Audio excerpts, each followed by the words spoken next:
Say Jesus. Somebody shout, Hallelujah. Palakpakan po natin ang Panginoon. Praise the Lord. Purihin po ang Panginoon. The worship service is one of the most important activities of any church. Some churches consider it to be their main activity, while others, ang main activity nila yung tinatawag na Bible study or cell group. Whether the Bible study or the worship service is the main activity o baka may iba ba na itinuturing ng ibang churches sa main activity, what is important is alam natin importante para sa tao, importante para sa Kristiyano na siya ay nagwo-worship sa Diyos. We often get invited to come to worship services like this. Hindi na po siguro bago, lalo na sa mga bisita natin who came for the first time, na meron nag-aya sa inyo na sumama sa ganitong klaseng gawain. Bakit po kaya? Ano ba ang mahalaga sa pag-worship o sa pag-attend ng worship service na katulad nito? What happens to people? What happens to us when we attend worship services like this? When we participate in worship services like this is the focus of our message for tonight na pinamagatan po nating When People Experience Worship. The title of our message for this evening, When People Experience Worship. Minsan pa nga po tayong manalangin, tayo po yumuko, pumikit. Let us pray to the Lord and commit to Him the study of His Word. Aming Diyos at aming Ama, nagpapasalamat po kami sa gabing ito na minsan pa pinagsama-sama niyo po kami, inyong mga anak, upang sa inyo ay sumamba.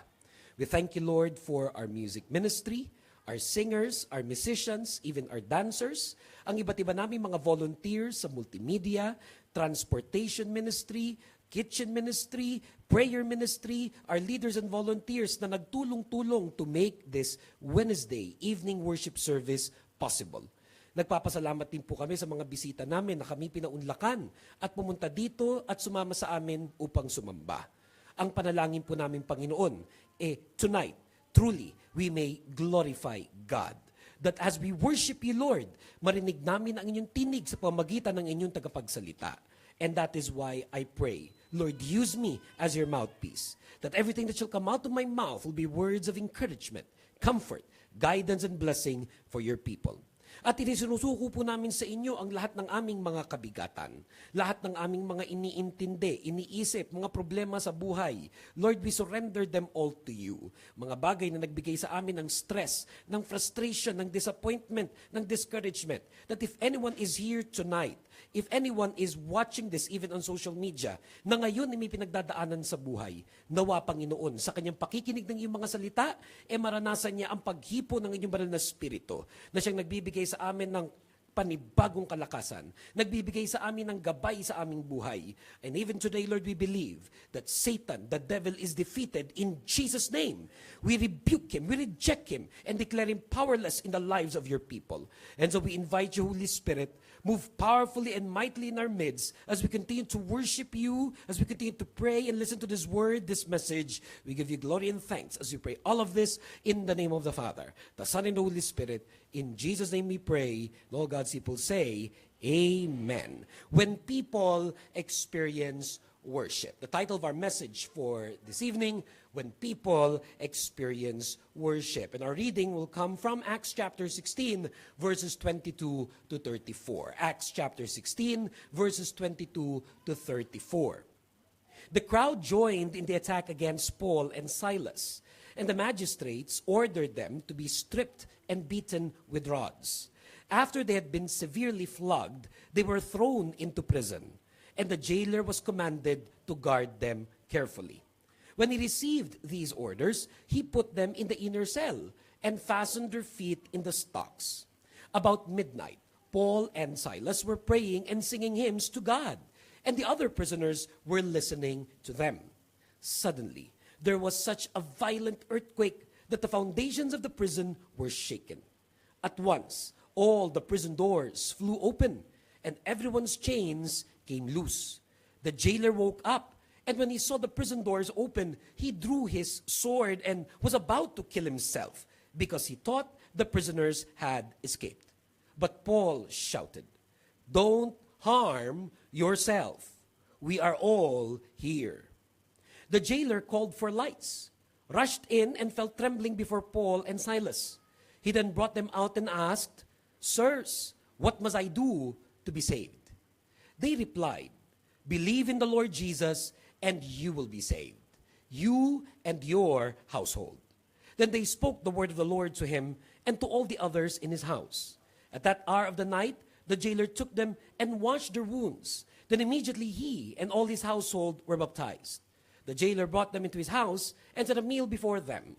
He was filled with joy because he had come to believe in God, he and this whole household. Pagpalain nawa ng Panginoon ang pagbabasa ng kanyang mga salita. At mula po dyan sa mga verses na yan, marami po tayong matututunan at doon po natin hahanguin ang ating pag-aaral ngayong gabi. Pero magbigay lamang po tayo ng konting background dito sa kwentong ito na ating binabasa. Si Paul, na siyang lingkod ng Diyos, ang kanyang companion sa ministry, si Silas, they were imprisoned. They were imprisoned. Sila ay nakulong at ang dahilan dahil sa kanilang ginagawang ministry. This would not be the only prison experience of Paul throughout his lifetime and throughout his ministry career. He would be imprisoned several times. Pero itong isa sa mga naging imprisonment niya at ang very clear na reason kung bakit siya nakulong dahil may ginagawa silang ministry. At nung sila'y nakulong na, siya, si Paul at yung kanyang companion sa ministry, si Silas, what they did was, they prayed and sang hymns.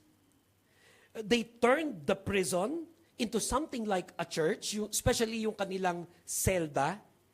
And they turned their prison experience into a worship experience. Dito pa lang makikita natin kung bakit kahanga-hanga talaga si Paul. Kasi siguro kung ibang tao yun, may ginagawa kang mabuti, in his case, ministry, tapos imbis na naging maganda nangyari sa iyo, pangit pa nangyari, nakulong ka, what most people would probably do was to complain. What most people would probably do would even to blame God. Na bakit pagkatapos niya gumawa ng isang mabuting act, ang ending napasama pa siya, nakulong pa siya. But here we see in this story, sa reading na ating binasa, na instead of doing all of those negative things, instead, siya at si Silas, they prayed and sang hymns. They turned the prison into something like a little church. Literally, pwede mong tawaging cell church. Kasi sa cell, ginawa. And they turned their prison experience, imbis na mag-iisang negative experience, but a worship experience. Na siguro, yung kanilang karanasan na nagpipray sila and they were singing hymns, siguro medyo maihalin tulad na rin natin yan sa ginagawa natin ngayong gabi, sa ginagawa natin tuwing Sunday o tuwing Friday dito sa Middle East na ang tawag natin ay worship service. Siguro yung kanilang ginawang pag-pray, yung kanilang ginawang pag-awit, yung buong experience na yon is something similar to what we're doing tonight. Isang worship service. Kaya nga sabi doon sa Acts 16, verse 25, about midnight, Paul and Silas were praying and singing hymns to God, and the other prisoners were listening to them. Na ano po matututunan natin dyan? Na pagalimbawa, ang Kristiyano, ang mga believers, they worship together. When believers gather together to worship, eto may sa isang klaseng prison cell where Paul and Silas were, o halimbawa sa isang formal setting katulad nito ngayon dito sa ating worship hall, when believers gather together to worship, others can watch and listen. Kasi ganun yung nangyari. Ang believer naman ay si Paul, ang believer naman ay si Silas. All the other prisoners with them there were not believers, but they were listening. Notice that in this story, that the other prisoners, they were described as listening to them. That the other prisoners, na nakita siguro nagpipray sila, nakita siguro na umaawit sila, ang description sa kanila doon sa kwento, the other prisoners were listening to them. At ano po matututunan natin dyan, lalo na sa atin, na mga regular attendees na ng church na ito, o yung mga nanonood sa atin sa social media, sa inyong mga churches, kayo naman ang mga regular attendees dyan, isipin natin lagi na pwedeng may mga bagong uma-attend sa ating mga gawain, at pag sila'y bago, hindi man na sila nakakapag-participate sa prayer, hindi man nila pa alam paano kantayin ng ating mga kanta, but we must let guests and visitors observe. Kailangan hayaan natin yung mga bisita natin sa simbahan na pag sila'y napapa-attend, let these guests and let these visitors observe. In fact, we even make this as our policy in church, not to force people to participate in the program just yet, masaya na tayo at ang pinaka-importante sa atin ay pinaunlakan nila ang ating imbitasyon. Na tulad dun sa kwento na ating binasa dun sa Acts chapter 16, ang kumanta si Paul, ang nagpray si Silas, sila yung nagpray at kumanta, but the others were listening to them. That's the kind of church we are. We want to keep on inviting guests and visitors, and when they're here, we don't want to force them to do anything na hindi pa sila ready gawin. We want to give them time to process the experience. We want to give them time to process the experience. Dahil sa marami sa atin na matagal na sa church na ito, sa marami sa mga nanonood sa social media na matagal na rin kayo sa inyong mga churches, ganun din naman eh. Hindi rin naman tayo basta-basta agad-agad na naiintindihan yung mga nangyayari sa ganitong klaseng gawain o yung need natin for God o yung ibig sabihin ng lumalalim sa pananampalataya.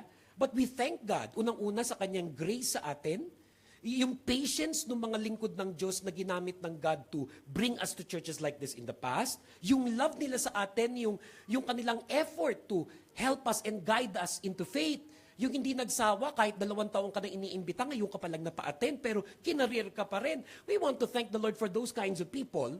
At binabalikan natin yung experience na minsan ganun din tayo, hindi pa natin gets agad lahat.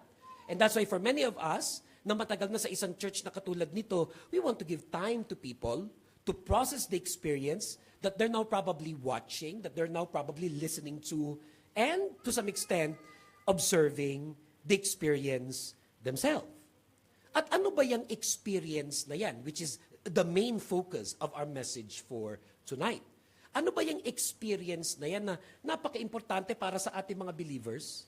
That for example, for our church here in the Middle East, sinisikap natin na kung dati iisa lang ang worship service natin, Friday ng umaga, dahil yan yung pinaka-weekend dito sa Middle East, sinisikap natin madagdagan yan, kaya may Sunday evening worship service tayo, at ngayon nga may Wednesday evening worship. Kung po pwede nga, gusto ko sana araw-araw meron tayong worship services, o kung Friday may umaga na, may hapon, may gabi, at kung kaya pa ng powers natin, may madaling araw pa, bakit ba nag-e-effort tayo ng sobra-sobra? Ano ba meron dyan sa experience na yan, na gusto natin na marami ang maimbita, maraming opportunities for people to come to events like this. Why is it so important? Again, we go back to Acts chapter 16, verse 25.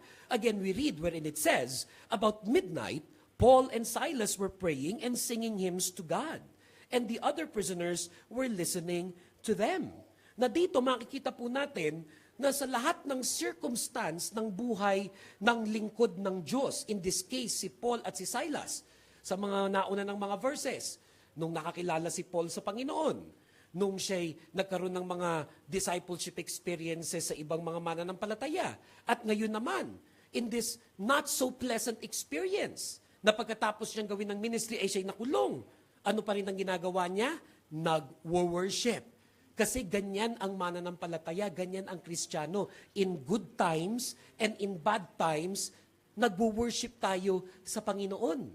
Importante sa atin ang worship because for us, more than anything else, worship is about glorifying God. For us, more than anything else, worship is about glorifying God. Ito may private worship, ikaw lang mag-isa o sa bahay mo lang, o di naman kaya public worship, tulad ng ginawa ni Paul and Silas in that cell. Or in our case, in our worship service here. To us, worship is about glorifying God. Malinaw sa atin, it is about God. This experience is about God. It is not about ourselves.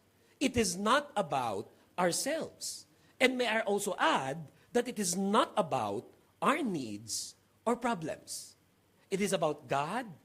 It's not about ourselves. It's not about our needs or problems. Although, yan naman tayo nagpapasalamat sa Panginoon, na kahit ang worship para sa Kanya, pero sadyang napakabuti ng Diyos, na pagdadalo ka sa isang worship service na katulad nito, at meron kang problema, meron kang pinagdadaanan, people with problems can be ministered to during the worship service.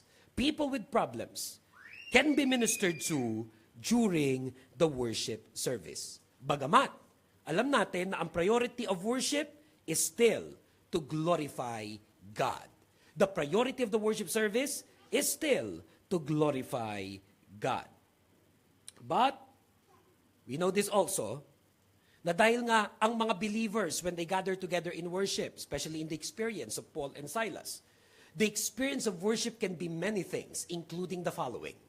That the experience of worship can also be the experience of spiritual freedom.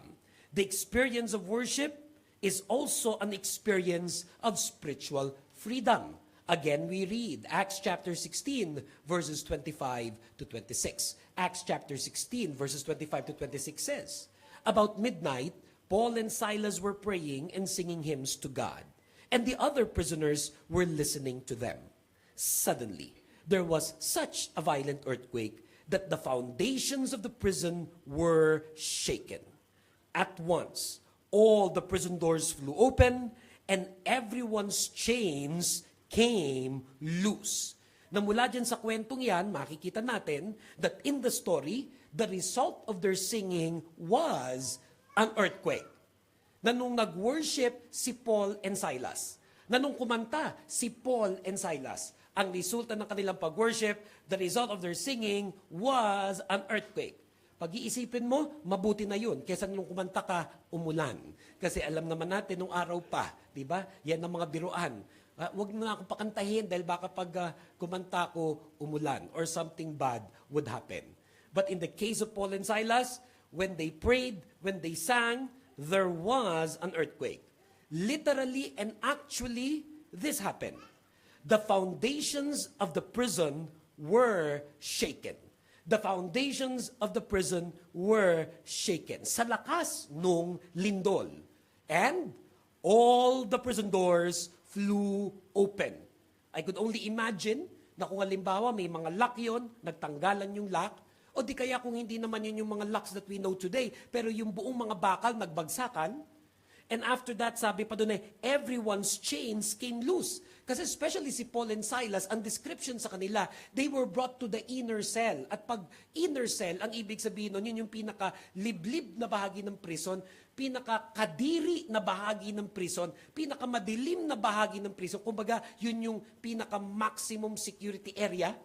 And not only were they in that prison, but their feet were in chains. At kung ano man yung chains na meron sa kanilang paa, nakalagay pa dun sa semento sa lupa. Pero as a result of this earthquake, even the chains on their feet, they came loose. Which, in application to our message for today, anong aral ang mapupulot natin dyan sa isang worship experience? That when people experience worship, many times, it is an opportunity for God to shake the foundation of our lives. Many times, when we gather in worship as believers, o kahit pa nga hindi pa mananampalataya pero naka-attend ng worship service, mararanasan mo yung tinatawag na presence of God. And in the experience of the presence of God, in the experience of worshiping, singing, in the experience of being prayed for, or even listening to a message like this, ang nangyayari sa isang tao na shake yung foundation ng kanyang buhay. Na pwedeng nung araw matigas siya, kung pwedeng nung araw hindi siya matibag, kung pwedeng nung araw meron siyang mga kaguluhan sa buhay, kung pwedeng nung araw complicated ang kanyang buhay, marami siyang mga doubts, worries, and fears. When you come to worship like this, when you come to worship God with other believers like this, it is an opportunity from God to shake the foundation of our lives. It is an opportunity for God even to touch our lives in a very intimate way. It is an opportunity for God to touch our lives in a very intimate way. Kaya bago magkaroon ng ganitong klaseng worship service, yung mga leaders and volunteers, pinagmitingan nila ang worship service na ito. Pinaghandaan nila. Even this Wednesday worship service, ito halos 2 taon na ito pinagpipray. 2 years in the making. Kaya ako'y testigo sa efforts ng mga leaders natin at volunteers na naging part ng Bible study muna. Tinitrain yung mga tao in that Bible study, praying for people to come and attend this worship service. In effort, pinagandaan, pinagpray. At ano yung pinagpipray ng mga leaders and volunteers? Ano yung pinagpipray ng mga pastor na katulad ko sa lahat ng dadalo ng ganitong klaseng gawain? That the people would come, and that when they do come, they will be touched by God. And that being touched by God, they will be touched in an intimate and personal way. Konti man tao, maraming tao, para sa atin, pareho lang yung effort. We will give our very best. Dahil sabi sa Biblia, when 2 or 3 are gathered in my name, there am I in the midst of them. Naniniwala po ako at marami sa atin, tonight, kasama natin ang Diyos. Amen.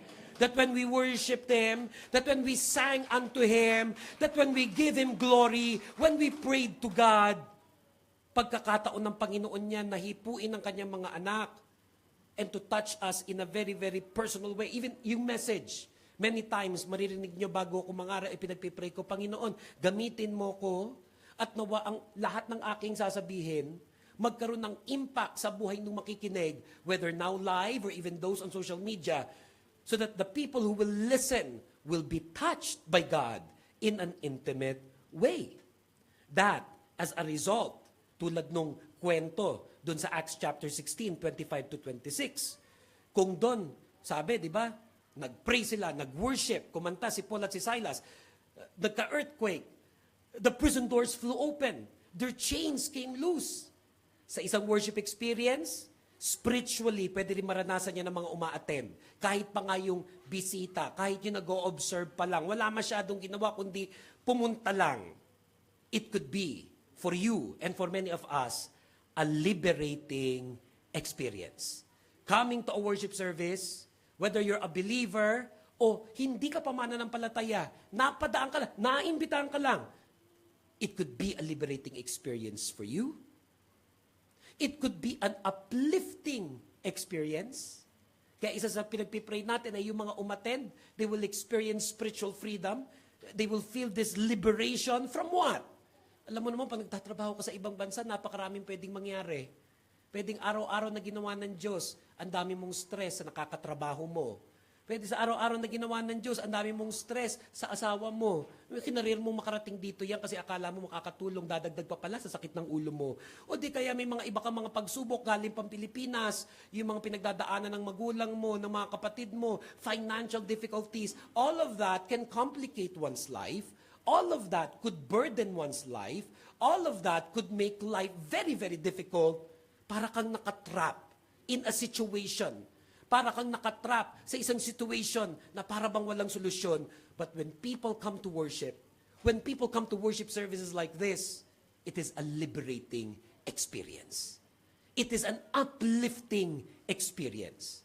And yes, I pray would be a blessed experience. I pray would be a blessed experience. Na kahit pa nga, sabi nga natin number 1, ang worship is about glorifying God. Believers gather together kasi alam natin we are here to bless the Lord, to bless God.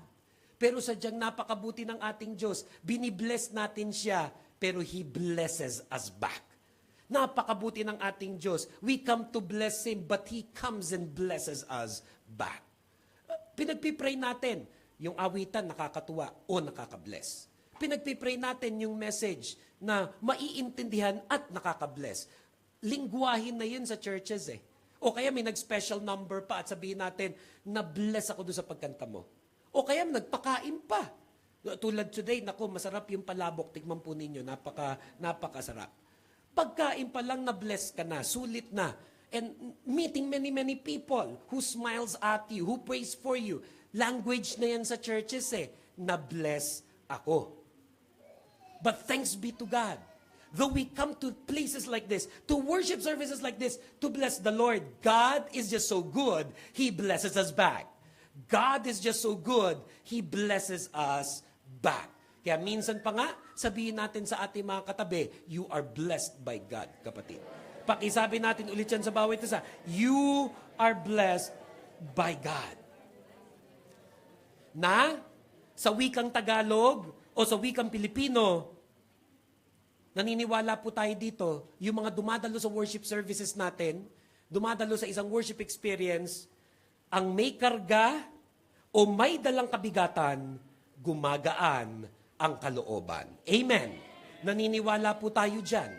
When you attend worship services like this, ang may karga, yung karga nga lang, para minsan, ano ba yun? Demonyo ba karga niyan?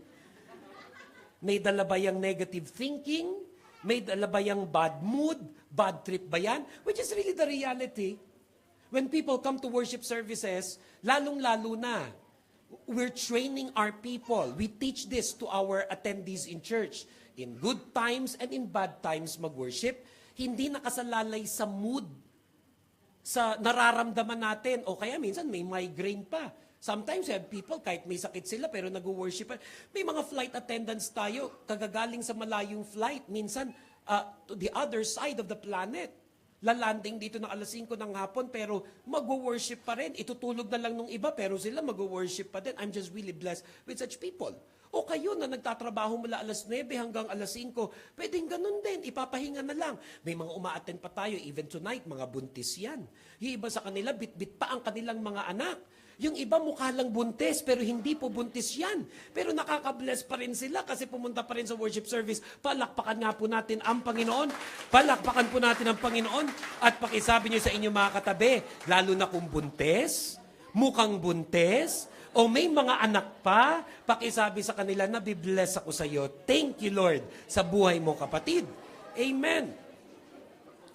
Pero kahit yung may mga pagsubok, kahit yung mga may pinagdadaanan, lalo na yung bad trip kanina, dapat lalong mag-worship yan. Kasi yung may karga, may dalang kabigatan, gumagaan ang kalooban pag nasa presensya ka ng Diyos at sa Kanya ikaw ay sumasamba. Palakpakan po natin muli ang Panginoon.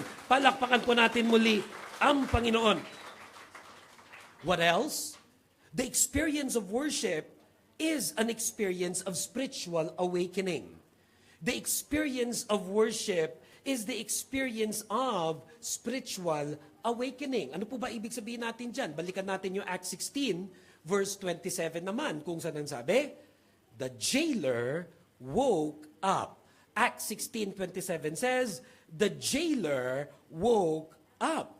Now, in the story, it's really very interesting kasi nung nakasuhan si Paul and Silas na makulong, nung sila'y pinasok dun sa inner cell, ang instruction dun sa jailer maghigpit sa pagbabantay sa kanila. May specific instruction dun sa jailer na mahigpit na bantayan si Paul at si Silas. Pero makikita natin doon sa kwento na itong jailer na ito, katulad din ng maraming mga jailer, katulad din ng maraming mga security guard, na pag walang nakatingin, nung panahon pa naman, wala naman CCTV camera, itinutulog. It was midnight So itinulog niya, pero pag titignan mo yung job description ng jailer at ano yung instruction sa kanila ng magistrate, dapat mahigpit na bantayan tong si Paul at si Silas. But he was asleep. He was asleep. Pero dun nga sa kwento, the earthquake woke him up. Literally and actually, this jailer was sleeping on the job. Literally and actually, the jailer was sleeping on the job. Ewan ko lang kung meron sa inyo, aamen, o meron sa inyo, natutulog din sa trabaho, o na-master nyo na yung art na kahit nakabukas ang mata, pero ang totoo, tulog. Baka meron din sa inyo. Ganyan na rin ang diskarte. O payuko-yuko konti, nakalagay yung kamay ng ganyan, pero ang totoo ay mga 15 minutes na power nap na pala yun. Alam mo naman yung mga 30 plus, 40 years old, masandal lang yan saglit nakakarating na yan sa ikapitong langit. May nakikinig nga sa message ito, baka natutulog din. Alam mo naman pag dinadapuan ng pagod, ng puyat, yan nga daw yung utang na hindi pwedeng hindi mo bayaran. Sisingilin ka pag ikaw ay inaantok.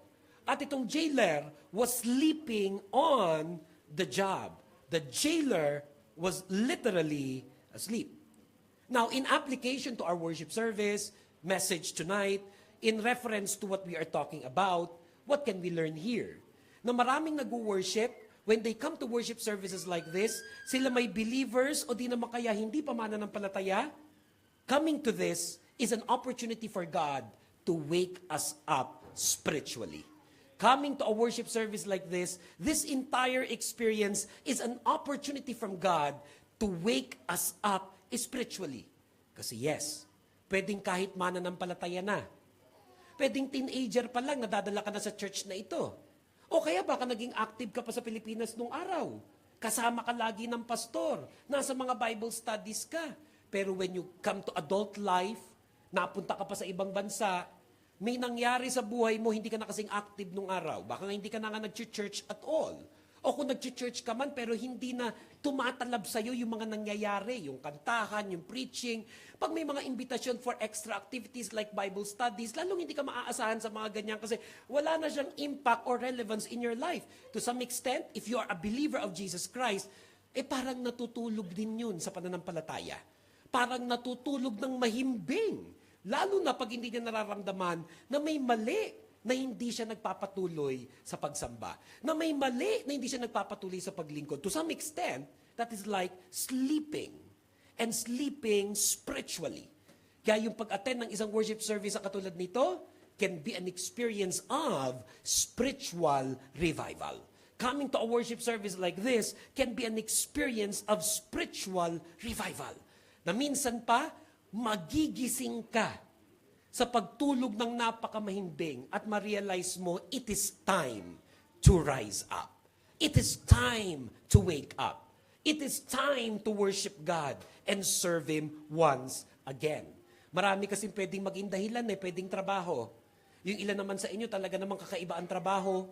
Hindi basta-basta nakaka-worship on a weekend. Baka pati yung weekend nagtatrabaho pa. And again, I go back to the desire of this church. Ang pinagpipray natin dito sa Middle East, ikaw may nagtatrabaho sa mga mall, yung mga sales people. Ikaw may nagtatrabaho as a medical professional like a nurse. O nagtatrabaho ka as a flight attendant or a ground crew in the airport, in the airlines. O di kaya you're a regular office person. I pray you may find in this church maraming worship services. Sundays, Wednesday nights, other days, Fridays, morning, hapon, gabi. So that there will always be an opportunity to worship God. Kahit gaano ka-busy yung trabaho. Pero wag po natin nahayaan na maging dahilan na dahil nga busy tayo sa ating trabaho, tumigil tayo sa pagsamba at paglilingkod sa Diyos. O di kaya ang iba, nagiging dahilan, may anak na. O nagiging dahilan, may asawa na. O nagiging dahilan, pagod na yung katawan. Alam nyo naman yan sa taong may gusto, may paraan. Sa taong may gusto, may paraan. Ang problema lang sa maraming mananampalataya, tulad nung jailer, matagal natutulog. Matagal nang natutulog yung pananampalataya. Kaya pinagpipray natin that the day will come, that believer will once again be awakened. Pero ang pinagpipray natin, huwag naman sanang earthquake pa ang gigising sa atin para ma-realize natin, sige na nga, mag-worship na ako. Dahil ano ba ang ibig sabihin ng possible earthquakes in people's lives? Kung trabaho ang dahilan, baka tanggalin ng Lord sa iyo yan. Kung anak o asawa o pamilya ang dahilan, baka may mangyari pa dyan na hindi ka nais-nais and then will make you realize, I must not forget, I must worship God. O di naman kaya yung kapaguran na sa ibang bagay naman pag gusto mo, kahit pagod na pagod ka, ando dun ka. Pag may liniligawan ka, napapagastos ka. Kahit malayo, nakakarating ka maging sa border ng Saudi Arabia. Pero yung minsan, ayan, tatawirin mo na lang, 3 minutes away na lang. Di ba, minsan yung iba, ganun, distance, gusto ko sana umattend sa church ni Pastor kasi ang layo. Ngayon, linapit na, Pastor, gusto ko nga lagi may nadadahilan. I pray, hindi ka na kailangan makaranas ng isang matinding pagyugyug para bigla mong ma-realize, now is the time for me to wake up, to rise up, and to worship God once again. Amen. Amen. And even for those who are not yet believers. Sabi ko nga kanina, gusto natin nag-iimbita at nagdadala ng mga bisita sa ating worship services. Yung pagdalo nila as they observe, as they watch, as they listen, can be an opportunity from God to give that person spiritual rebirth. Is an opportunity from God to give that person spiritual rebirth. Na ano po ibig sabihin nun? Na pwedeng may mga dinadala tayo mga kaibigan natin, kamag-anak natin, attending worship services like this, na kung dati yung espiritu nila patay, pwedeng buhayin muli ng Panginoon. Kung maari yung kanilang spiritual eyes, spiritual ears, hindi makarinig, hindi maintindihan yung things of God. But by coming and coming and coming, God is ministering to that person, and that person is getting touched through the prayers and singing, sa pamagitan ng mga panalangin, sa pamagitan ng mga awitan. Minsan kahit hindi ka naman kumakanta, kahit naririnig mo lang, kasama mo, nakikita mo sila nag-aawitan, God is using all of that to touch people's lives. And yes, especially through the message, I pray na sa pamagitan ng mga yon, yung pagpipray para sa atin, yung pag-awit at pakikinig ng salita ng Diyos, we get to realize our true spiritual condition. We get to realize our true spiritual condition. Because at the end of the day, yun yung ibig sabihin nung the jailer woke up. Though physically, he woke up, but spiritually, he woke up as well. Nagising siya. Nabulabog nga siya doon sa kanyang pagkagising. At marami sa atin na dumadalo sa ganitong klaseng worship service, when God awakens us, when God ministers to us, revives us, gives us rebirth, the result of this is we get to realize that we are doomed because of our sin. That we are doomed because of our sin. Nakakalimutan lang natin minsan na there is such a thing as sin. At pag nabubuhay tayo sa kasalanan, that we're rebelling against God, we're not obeying God, merong patutunguhan yung ating pagiging sinful. Nearly all of us remembers John 3:16. Kung saan sabi, "For God so loved the world that He gave His only Son, that whoever believes in Him will not perish, but have eternal everlasting life." Halos lahat sa atin, alam yung verse na yan. There is such a thing as sin, at ang consequence ng sin is that we will perish. We are doomed. That apart from God, we will never be saved. Apart from Jesus, we will never be saved. But again, we go back to Acts 16 verse 27, kung saan sabi, the jailer woke up, and when he saw the prison doors open, he drew his sword and was about to kill himself because he thought the prisoners had escaped. Because in this story, there was a responsibility given to the jailer. Mabigat yung responsibility sa kanya. Ang sabi, guard them very well. Guard them very well. Guard them very well. At dahil madilim, 12 midnight, marahil yung mga ilaw sa kandila, sa mga lampar, pinagpapatay. Wala namang kuryente din ng panahon na yun. Kaya nung nag-earthquake, nagising siya, he thought the prisoners escaped. The jailer thought the prisoners escaped. What does this mean? Literally and actually, he could get executed. He could get executed for the escape of these prisoners. It was a big problem. It was a big problem. Tulad ng marami sa atin na nasa kwartong ito, o di kaya yung mga nanonood nito on social media, pwedeng katulad din tayo ng jailer na merong mabigat na problema. Pwedeng katulad tayo ng jailer, you may have come to this worship service, pero merong mabigat na problema. For some people, maaring maliit lang yung problema niya, nonetheless it still gives you stress. While others, probably you came to this worship service or those listening to this on social media, you really have a big problem. The jailer was the same. At sa kabigatan ng kanyang problema, abay naisip na niya magpatiwakal. Naisip na niya mag-suicide. But thanks be to God, because even problems He can use. Problems can be the earthquake. The problems can be the earthquake that not only awakens us spiritually, but these problems, like in the case of the jailer, God used what he thought was a problem for him to experience salvation from this problem. Yung problemang yon, na akala niya, no?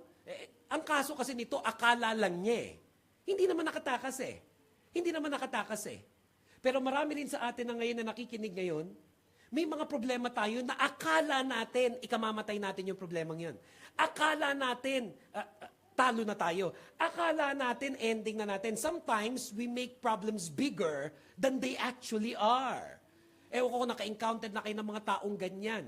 Ang simple-simple ng problema, pinalalaki. Hindi ko alam kung married kayo sa taong ganyan. Ang simple-simpleng bagay, pinalalaki. Isa pag tinanong mo, ba't kayo nag-away? Ba't hindi na naman kayo nag-uusap? Ba't may war kayo? E pag nalaman mo yung dahilan, ang babaw naman, te. Ang babaw naman, Beshi. Ang babaw naman, Brad. Ba't nagkaganyan? That's what people sometimes do. They make problems bigger than they actually are. Iba nga sa sobrang takot, sumakit lang ang ulo sa dami ng kamag-anak na namatay sa cancer. Naku, may cancer na yata. Nagpa-check up ka na ba? Hindi ko alam pero ayoko nga magpa-check up dahil pag nagpa-check up baka malaman ko totoo. May mga ganun pa mga tao. Isa pag nalaman mo, may mga medical card dyan, annual mga check-up, but they just don't want to. And without the correct knowledge, without professional opinion, they're making problems bigger than they actually are. And the jailer was like that.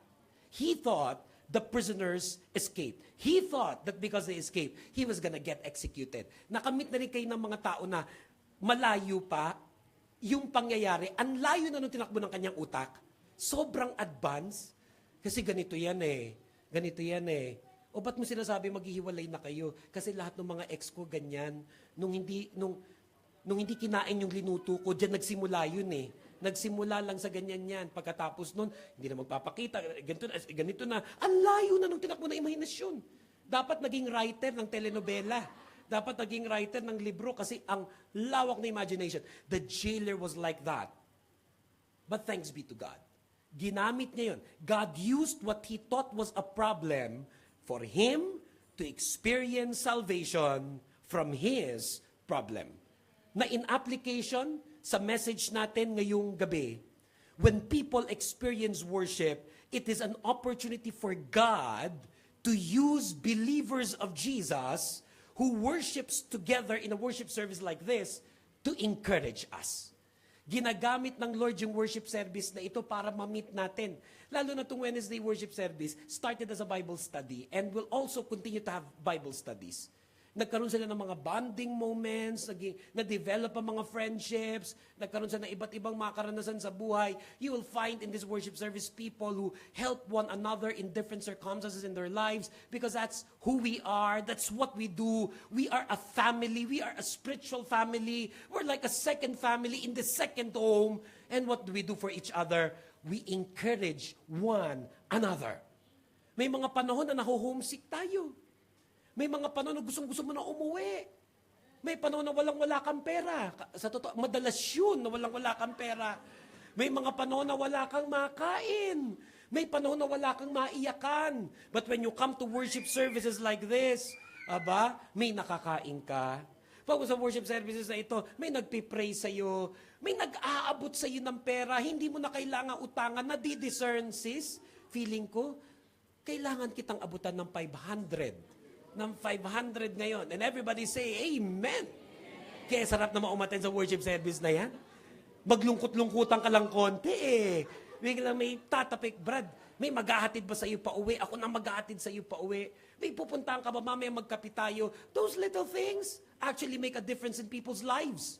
Yan ang nagme-make ng difference kung magre-resign na ba sa trabaho, uuwi na sa Pilipinas, mag-give up na sa relationship. When you come to worship services like this, you find people, believers of Jesus, na nag-e-encourage sa bawat isa. Kasi again, let's go back to Acts 16, 27 to 28, kung saan sabi, the jailer woke up, and when he saw the prison doors open, he drew his sword and was about to kill himself because he thought the prisoners had escaped.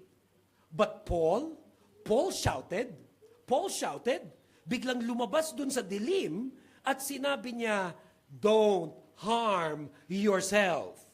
We are all here. Don't harm yourself.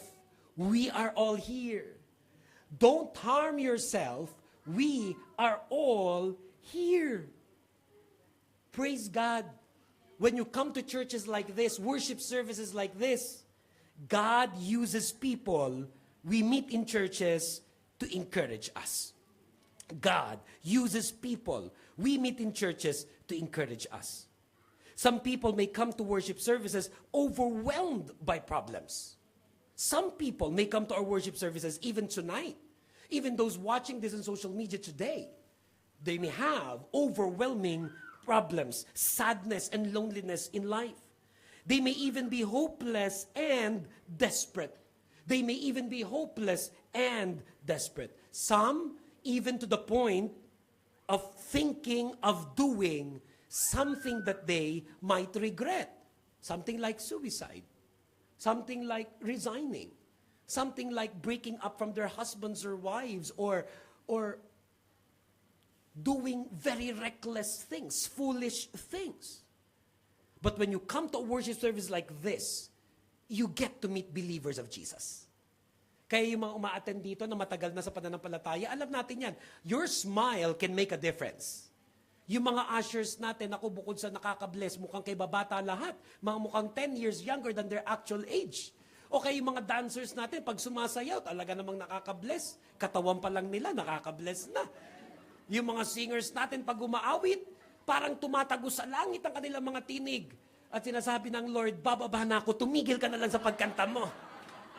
O yung mga musicians natin na sa kanilang pagtugtog, the melodies that we're listening to. I mean, in the Old Testament time, no, si David tumugtog ng kanyang harp at pagkatapos siyang tugtugin, si Saul, yung hari, sinasanipan ng masamang espiritu, napalayo sa masamang espiritu because of his playing of music. Or simply the person seated next to you, na either nag-imbita sa iyo o hindi mo kilala, yinakap ka, nag-smile sa iyo. Those things, they make a difference. Ginagamit ng Lord yan. God uses people to encourage us. God uses people in worship services like this to encourage us. And I pray ganyan lagi ang mararamdaman natin. Gusto kong mag-worship. Among many things, kasi mamimit ko si Brother A, si Sister B, and whenever I see this person's face, it lifts me up. It lifts me up. At isa sa ginagawa natin, nagpapaalalahanan tayo sa isa't isa. Nagpapaalalahanan tayo sa isa't isa. Things like, pag-pray natin yan. Things like, huwag kang mag-alala, kakampi mo kami. Or something like Paul said to the jailer. Nung nagpaplano na yung jailer na magpakamatay, Paul said, don't harm yourself. We are all here. Don't harm yourself. We are all here. Pakisabi nyo nga yan sa inyong mga katabi, don't harm yourself. We are all here. Palakpakan po natin ang Panginoon. Palakpakan po natin ang Panginoon. And our last point for tonight, before we end this message, why is it that we invite people to come to worship services like this? Why is it na gusto natin lagi nagwo-worship, maraming worship services? Because through the experience of worship, we get to become believers of Jesus. Because ultimately, nung ini-encourage ni Paul, yung jailer, don't harm yourself, we are all here. That encouragement was not just to make him feel better. That encouragement was not just for him to feel better, but that encouragement God was using. The earthquake God was using. That moment God was using. The experience of worship God was using. So that we can truly become believers of Jesus. Again, we read in Acts 16:29-31, wherein it says, the jailer called for lights, rushed in and fell trembling before Paul and Silas. He then brought them out and asked, sirs, what must I do to be saved? They replied, believe in the Lord Jesus, you will be saved. You and your household. Makikita mo dito may nangyayari ng breakthrough doon sa jailer. Not only did the earthquake wake him up, not only did he experience encouragement through Paul and Silas when he was planning to kill himself, pero ngayon, sabi doon sa Acts 16 verse 29, the jailer called for lights, kumbaga nahimasmasan na siya, and then rushed in and fell trembling before Paul and Silas. May kakaiba na siya nararamdaman. Sometimes when we sing, ewan ko kung may naranasan na ito yung, parang may goosebumps ka, tumataas ang mga balahibo mo. Ewan ko naranasan na pag nag-worship, minsan, hindi ka naman maarte, hindi ka naman iyakin, hindi ka naman madrama, pero ba't tumutuloy yung luha? Ramdam mo na Iniipon mo nga ng konti pa doon sa mata, may mga tao ang galing sa ganyan. Huwag lang makitang umiyak na ibang mga tao, pabagsak na yung lupa, pero pinipigilan. Andun lahat. Tapikin mo lang ng konti, biglang buhos lahat yun. Buhos lahat yun.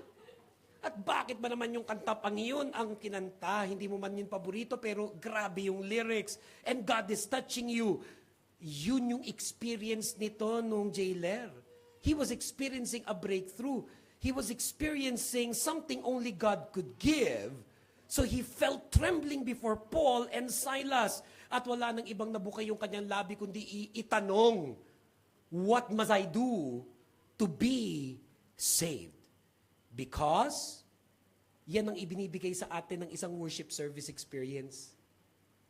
More than the drama, more than the creativity, more than the program, the truth is, it's all about Jesus. It's all about us becoming believers of Jesus. That what is truly important in life is that we become believers of Jesus. What is truly important in life is that we become believers of Jesus. Yes, God can solve any problem.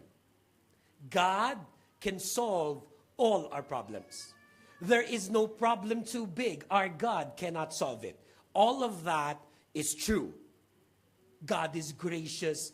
God is kind. God is loving. God cares for us. All of that is true.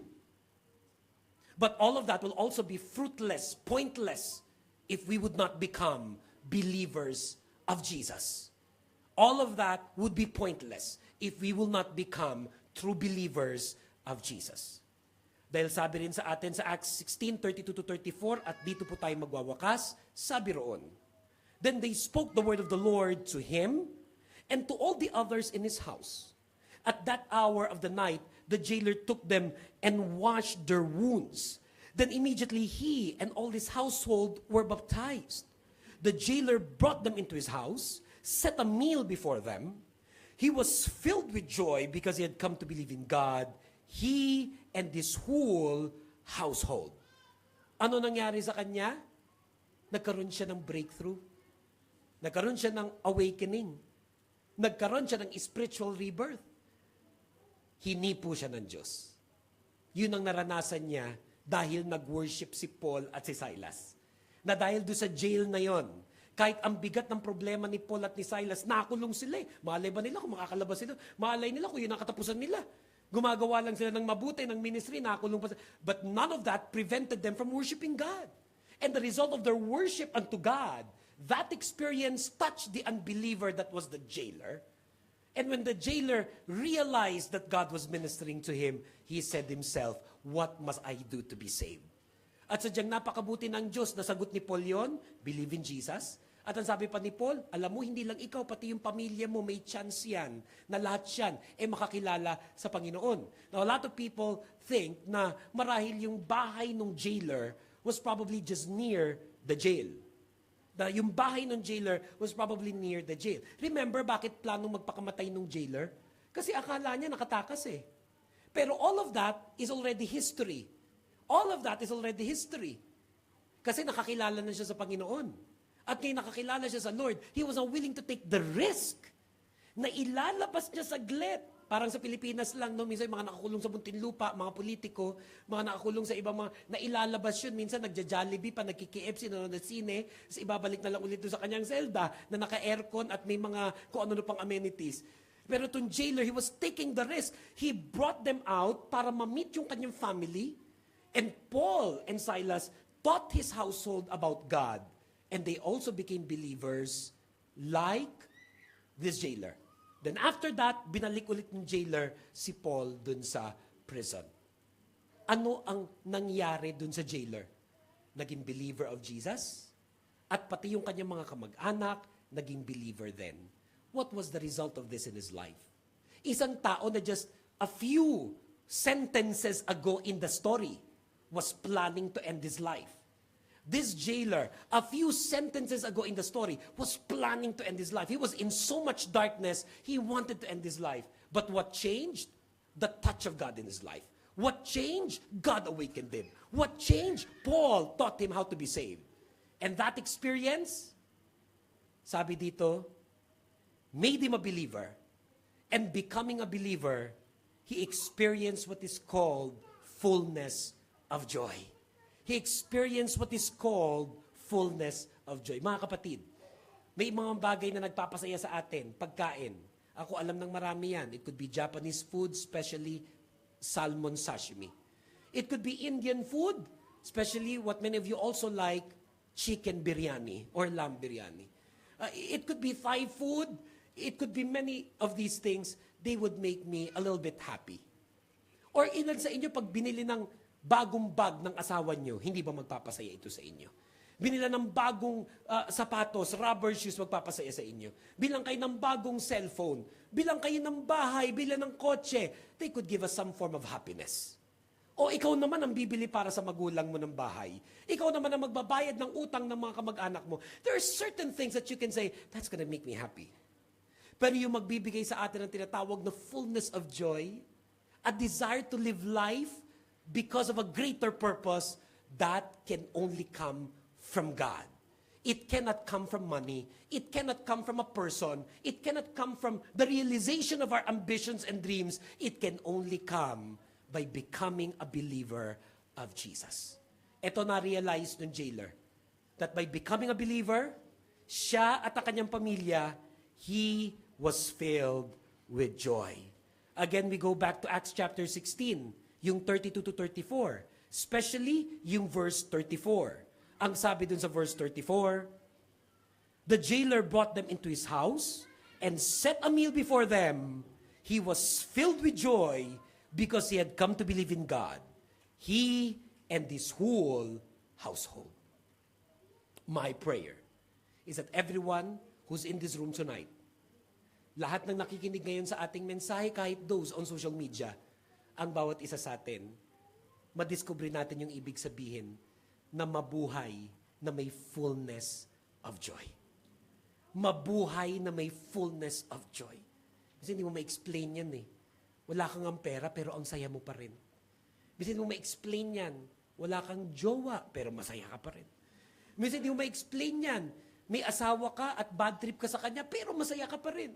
Kasi ma-explain yan, yung mga katrabaho mo, bukas papasok ka na naman sa mga wala ka kwenta-kwentang mga boss at amo, mga gagawin mo na parang zombie ka, nagpipretend ka na may ginagawa ka, o kaya na ikaw ang dami mo mga pagtitiis, pero bakit meron ka pa ring fullness of joy?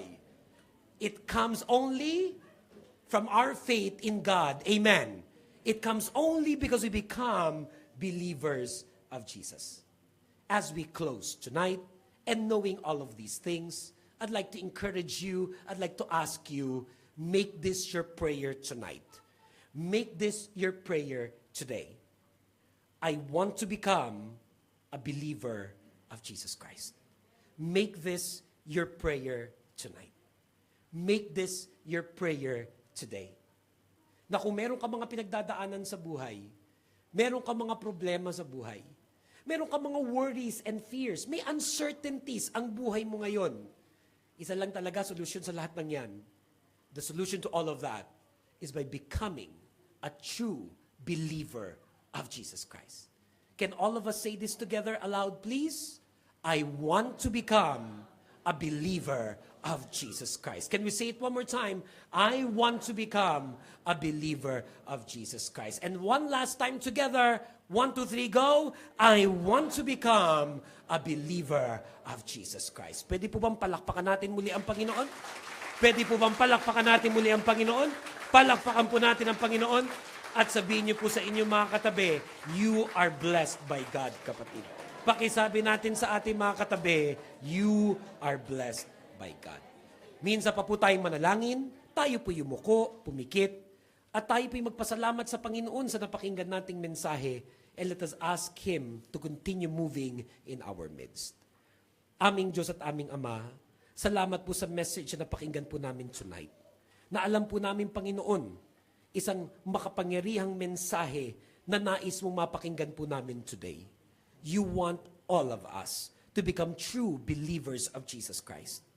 Kaya sa lahat ng nakikinig tonight, I pray, Lord, even those watching on social media in different parts of the world, hayaan mo na yung mga mananampalataya na matagal nang natulog ang pananampalataya. Let there be spiritual revival in Jesus' name.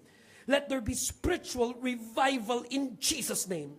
At minsan pa, awaken us so that we may realize that apart from you, we can do nothing. We pray for those who are not yet believers, pero ngayon nakapakinig ng iyong salita at desire nila to become true believers of Jesus Christ. Lord, let there be spiritual rebirth. Let there be a born-again experience. Let there be regeneration. Lord, touch them. Touch your people tonight in Jesus' name. At kami naniniwala pa yung tulad ng jailer, na pag kami naging believer of Jesus Christ, Lord, you will experience what it means to be filled with joy. What it means to be filled with joy. Mga kapatid sa Panginoon, bago tayo tuluyang magwakas sa panalangin ng mensaheng ito, dadako po tayo sa pagpipray for our many needs in life. Dadako po tayo sa panalangin para sa iba't ibang mga pangangailangan o pagsubok na pinagdadaanan ng bawat isa. Kaya habang lahat ay nakayuko at nakapikit, as all heads are bowed down and all eyes are closed, may I ask you, pakitaas nyo nga ang inyong dalawang kamay bilang simbolo ng pagsuko natin sa Diyos ng lahat ng ating prayer request. Whatever those prayer requests are, huwag kang mahiya kapatid. Come and lift those hands to God and we will pray together. Aming Diyos at aming Ama, salamat po dahil alam po namin, nakikita mo hindi lang ang kamay namin pero higit sa lahat ang aming puso't isipan. Ang lahat ng aming mga pinagdadaanan, hindi lingid sa inyo. Lahat ng aming mga pagsubok, alam niyo po yan lahat. Lord, even our worries, our fears, our struggles, our weaknesses, Lord, our doubts, our many questions, our dreams, our desires, our hopes, Lord, even our confusion, Father, even the lack of faith of some, as people lift their hands to you, Lord, I pray, touch them one by one, touch us one by one, at tulungan nyo kami, Panginoon, na lubos ka naming makilala bilang Panginoon na tagapagligtas. Lumalim kami sa aming pagkakilala sa inyo and we may become true believers of Jesus. We reject and rebuke all works of Satan in Jesus' name. At naniniwala kami hindi siya magtatagumpay sa buhay ng iyong mga anak. Sino mang natutuksong magkasala, palakasin mo ang kanyang faith to overcome. Sino man, Panginoon, na nasa kasalanan, palayain mo, let there be liberation, let there be freedom in Jesus' name. At sino mang hurting na dahil siya'y nasabihan ng masakit na salita, na siya, Panginoon, ay nakakaranas ngayon ng hindi magandang pangyayari sa boyfriend niya, sa girlfriend niya, sa asawa niya, sa trabaho niya. Sino man ngayon na disappointed, discouraged, and frustrated, sobrang nasa-stress, let this be an uplifting experience tonight that lifts us above all our burdens. You said in your word, come to me, all of you are weary and burdened, and I will give you rest. And we believe that you can give us rest. You can give us rest. You can give us peace of heart and mind. And so we worship you, God. And we believe in your miracles. We believe in answered prayers, that even tonight, Lord, nothing is impossible with you. You can make the impossible possible. You can make a way where there seems to be no way. And so we entrust everything unto you, Jesus Christ. We believe in you. We worship you. We give you glory as we pray all of this and give our lives to you, offering ourselves to you and saying to you, Lord, Panginoon, magpapatuloy na kami sa pagsamba. Magpapatuloy na kami sa paglilingkod.